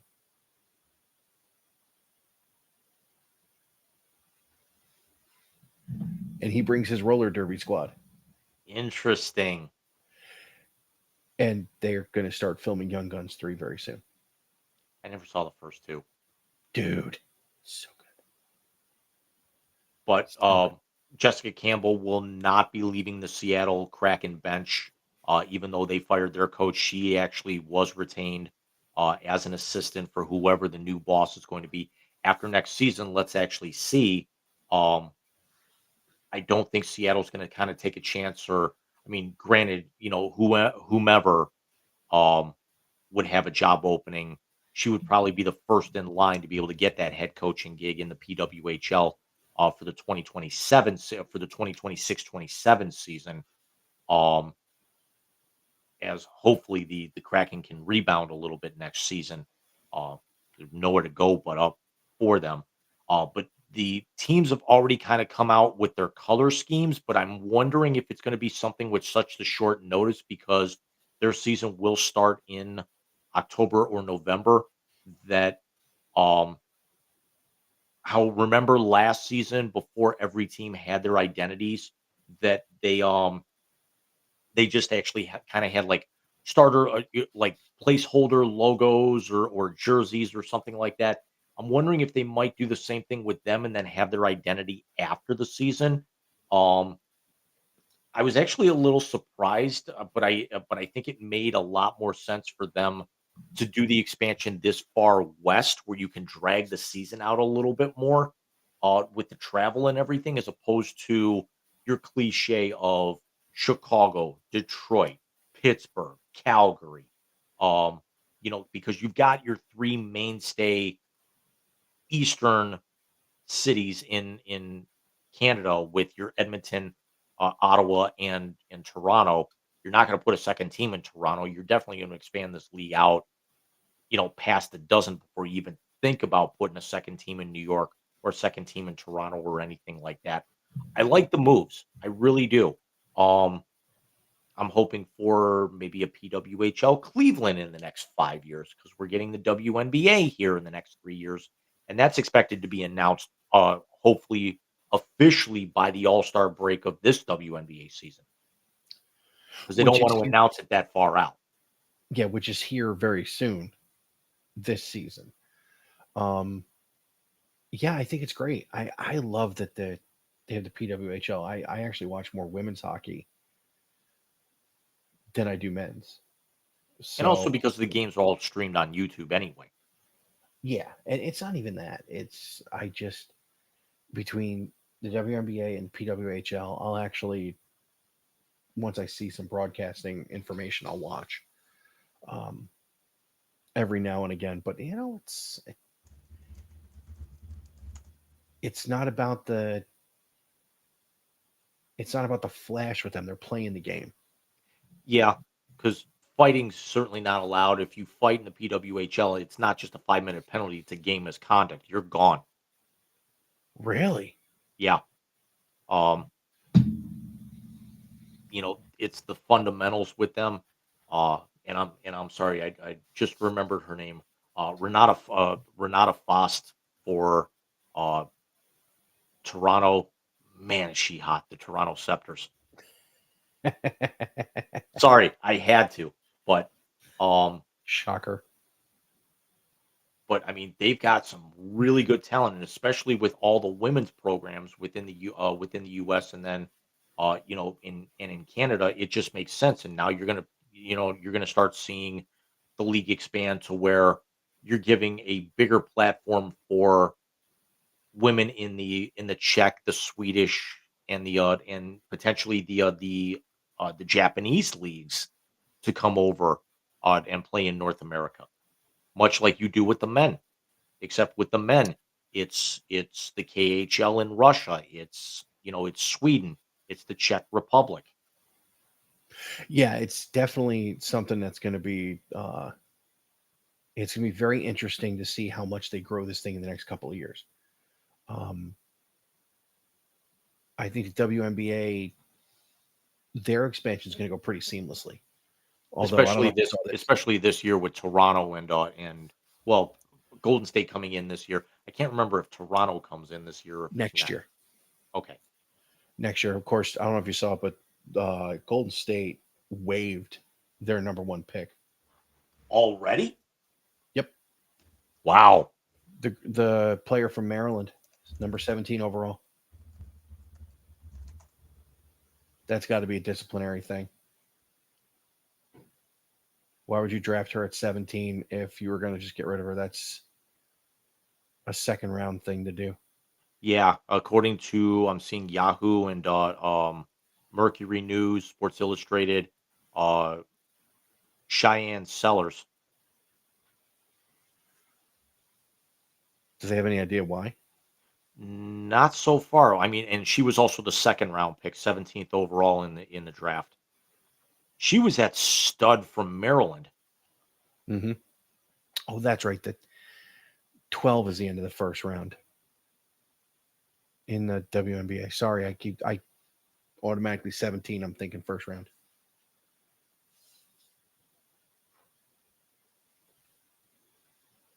Well, 29 seconds before second overtime. Yeah. There's more is going to come out about this, but again, it's a second round pick when especially with the expansion draft. So they had to actually, I'm wondering if it's something that they could end up bringing her back like we always see teams do, but not for a draft pick that was going to be that touted. If it wasn't just such a loaded draft, especially with the Yeah. talent that they had coming over from overseas, Mhm. um, that it could have been something that um, they could end up just bringing her back. Not so much taxi squad or anything, but just as we go to double overtime now. Um, yeah, very interesting move. Yeah, I was pretty shocked by that. So, since we're talking basketball, what do you say we get to the last part, which isn't the most fun that we're going to have to discuss tonight, and that is the sudden retirement of legendary San Antonio Spurs head coach Greg Popovich. I got to tell you, someone was playing a lot of his in-game interview clips. Hysterical. Him and Sager were so funny. Oh, it's easily everyone's favorite pop memory is the hack a Shack in the first 5 seconds of that game.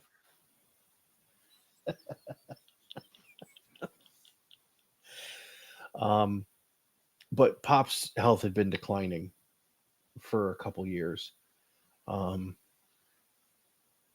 now he's going to focus on being the president of the team as opposed to the coach. Who did they hire? It was one of his assistants. I know that. Mitch somebody. You told me you knew who it was going to be.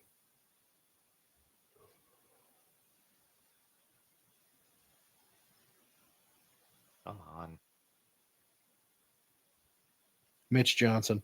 Yep. It's because Mitch Johnson was actually the interim coach for them this year after Pop walked away after his stroke and then his the accident that he had during his recovery.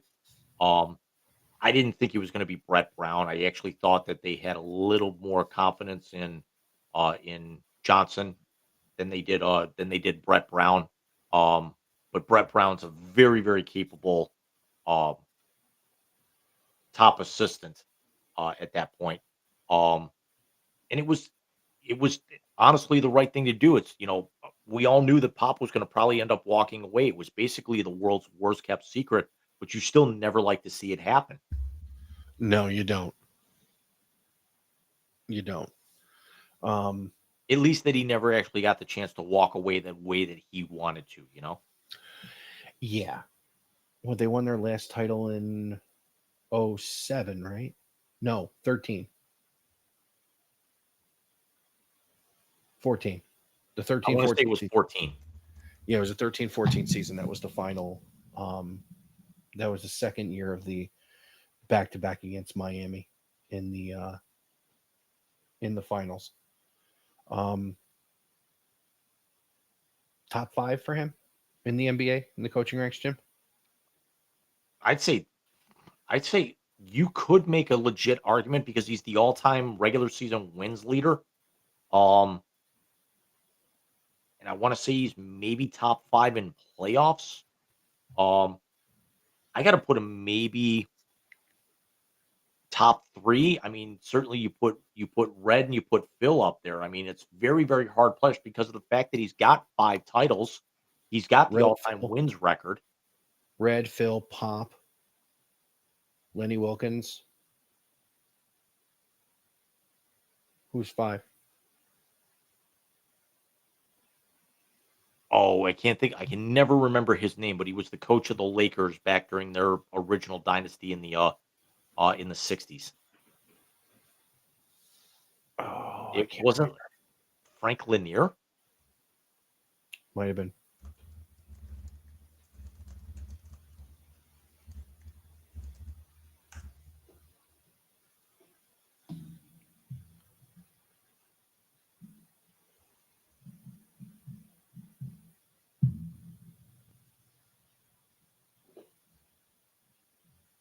Come on.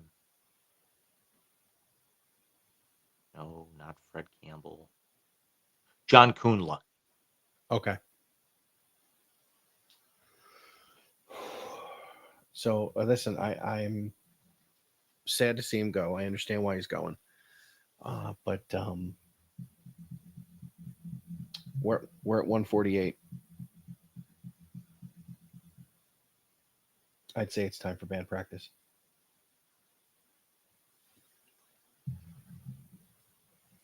That's the one thing I hate about this is it only lets me put up 3 videos at a time. That's ridiculous. Yeah. But then again, you also figure we've got 4 videos that we use on this show on a regular basis. Opening. Blast, hat trick, translator. Blast. Oh, yeah.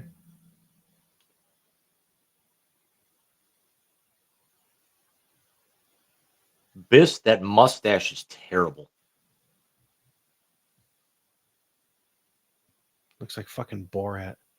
Would you shut up and just push the button already? No, God!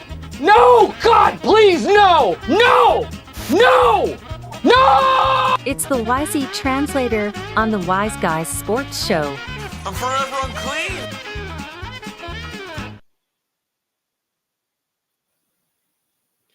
Yes, ladies and gentlemen, it is the YZ Translator, the the segment of the night where Jim and I give each other names in and out of the sports world. And the first thing that pops into our brains is what we give you. I'm actually going to let you slide with that little flub along the way because we haven't done one of these in about 3 weeks. So do we remember Haven't. how? I don't know. It's going to be tough. I do know I'm waiting on with bated breath for the Chronicle.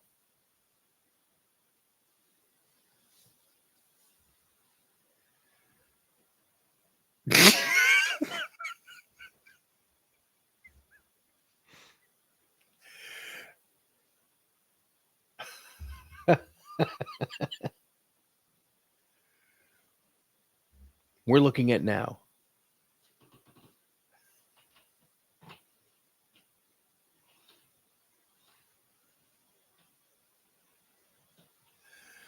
He's an asshole, sir. So the combination is 1, 2, 3, 4, 5. It's the stupidest combination I ever heard in my life. That's amazing. That's a combination on my luggage.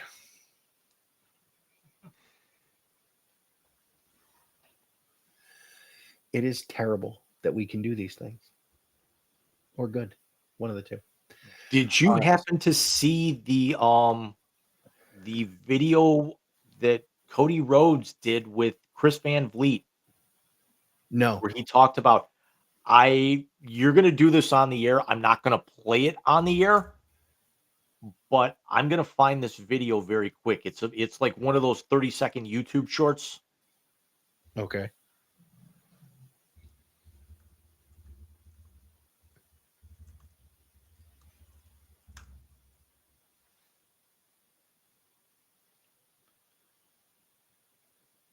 Okay.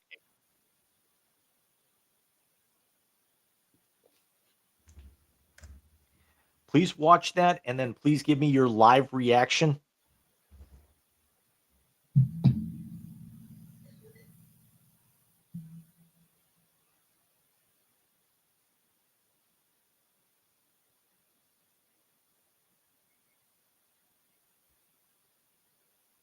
It's taken a second.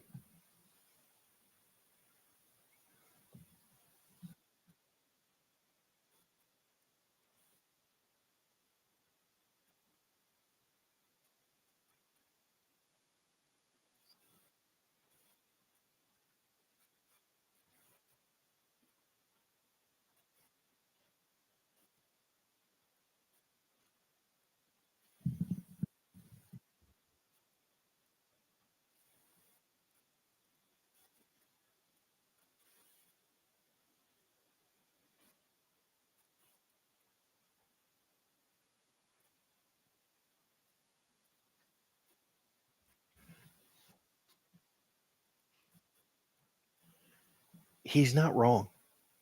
I was going to say, I could definitely speak to the wrestling fandom, and you could definitely speak to the Star Wars fandom argument of that. Not so much as our colleague could have had he been with us this evening. But yes, I'm not a fan of the prequels. So, because I, of course, grew up on the original trilogy. But yeah, I get it. But Jim, I'm going to go somewhere totally different tonight for you for the first name of the translator. And James, your first name in tonight's Wisey Translator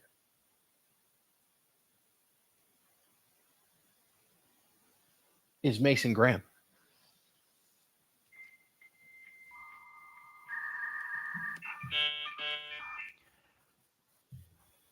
There's a Joel Gertner line with stuffing in here somewhere, which is what they're going to pay him to do, but it's still, they can talk all they want about losing out on Travis Hunter now that, past his prologue, and we started to allude to this, and then the pick started coming in fast and furious afterwards, live 10 days ago.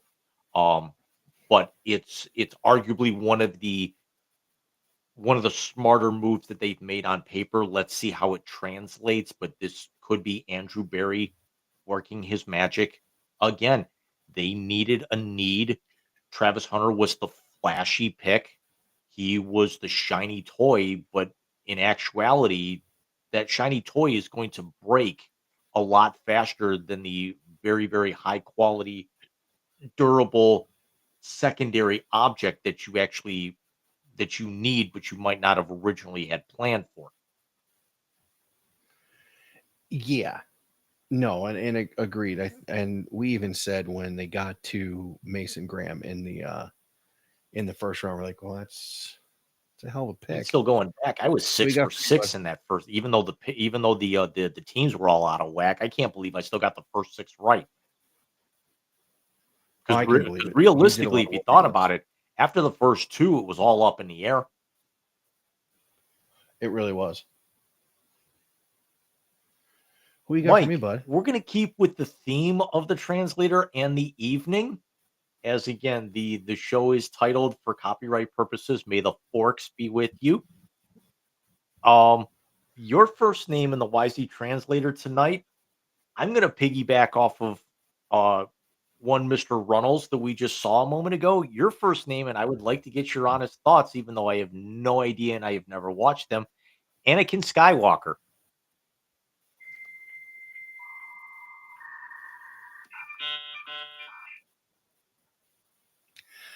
What could have been the most badass character in the prequels was written like a little bitch. Having said that, Hayden Christensen played him very well, and Anakin was redeemed in the Star Wars: A Clone Wars cartoon, which I watched with Zachary, and the things he has done in the TV shows, both Obi-Wan Kenobi and Ahsoka. He turned Anakin into the badass that Darth Vader ended up being. So I would have to say that, yeah, recovered nicely from a terrible start. I will say there was part of me that was intrigued, and again, I will not watch Star Wars. But just knowing that the show was coming up, I wanted to see where the origin of the no came from, and I saw the scene where he became Vader, and I kind of like went back and watched it a couple of times. Yeah, it was a very well done scene. Um, I mean, the the coolest thing I highlight saw. of me actually watching Star Wars are the fart videos.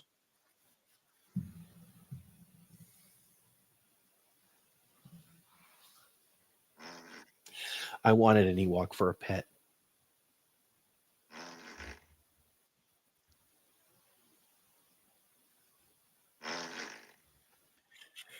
Why don't we give him the Mongo? All right. So, James, I'm going to give you your second name, and I'm going to go somewhere where it may bother you, it may not, but your second is the newly designated for assignment, Tristan McKenzie.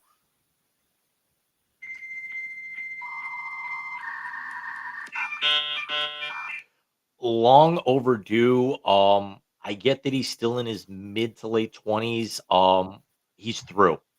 It's this organization, the Miles Straw thing, they paid way too much for him and they let that experiment run a lot longer than it should have. What they're doing with McKenzie is the only thing that they should be doing with McKenzie. He is never going to round to form like he did in his first 2 years, especially with all the injuries that he's had. Um, it's the only thing. If somebody actually wants to go out and take him off our hands, I'll be more than happy to. My only fear is with Tanner Bybee leaving today's game with I want to say it was like leg tightness or something. That are they desperate enough to throw him back in the rotation just for that time being? I highly doubt it. Um, I've actually said that they should have broke him off last year after that last major injury. Um, why this organization basically holds on to guys as long as they can that they know are damaged goods is beyond me. I don't know. Because I know you've been a big advocate of Sticks, as his nickname is, because of his lanky frame Mhm. for a long time in this town. But we got to be honest. he goes out and he has a couple of good games, and then he basically shits the bed the entire rest of the season. Yeah. You're not wrong. What do you got for me to Mike, close it out? your second and final name, I went to one end of the spectrum. I'm now going to go to the other one. And we're going to have a little bit more fun tonight. Mike, before my dreams get dashed tonight, your second and final name in the YZ translator, President Scroob.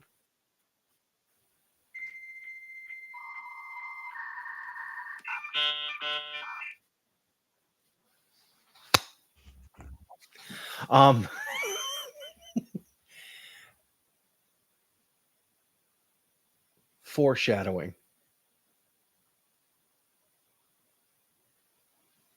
There's definitely an argument there, especially the line of I don't know what to do, I'm president.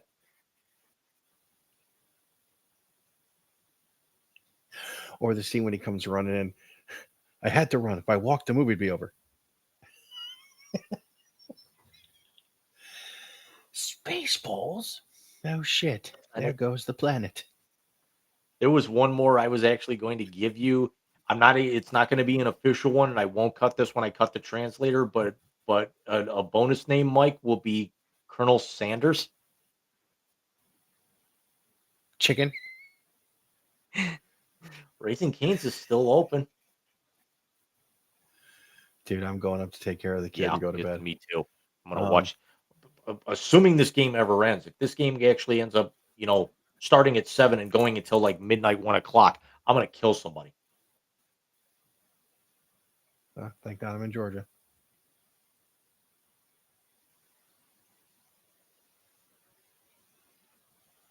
Did you give me a second name? Oh wait, yeah, you did. You gave me Sticks and Mason Graham. Okay. You could tell it's late and I still get to play Squirrel. Yeah. Idiot. So next week, it's going to be a short show because let's also be 150% honest here. Outside of the playoffs, going into the heart of the second round, there ain't shit going on. We've got OTAs. Basically everyone who's signed in the NFL is signed. Nothing is going on in baseball really until the All-Star break, unless it's something that's going to jump off the page. But we've got not a whole lot going on. So we understand it is going to be Mother's Day. If we're on the air longer than 90 minutes, there's an issue. It's going to be a lot quicker show than we're used to. As we're actually still trying out new formats and trim everything down. We're still wrapping up here just about just a shade over 2 hours. But the intro that you guys saw, there's still going to be a couple of more tweaks with that. Great save Bennington off the skate blade. But we will see you guys next Sunday night, as I think that one hit the pipe. And Mike, any final words for tonight? May the Schwartz be with you. Time to actually go take my pill with my liquid Schwartz. Because nobody knows the Triple IC. I don't believe it. She's a better bass. part of that scene. Her singing that low or the gigantic key.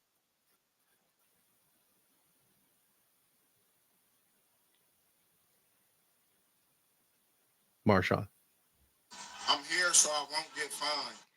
Good night, everybody.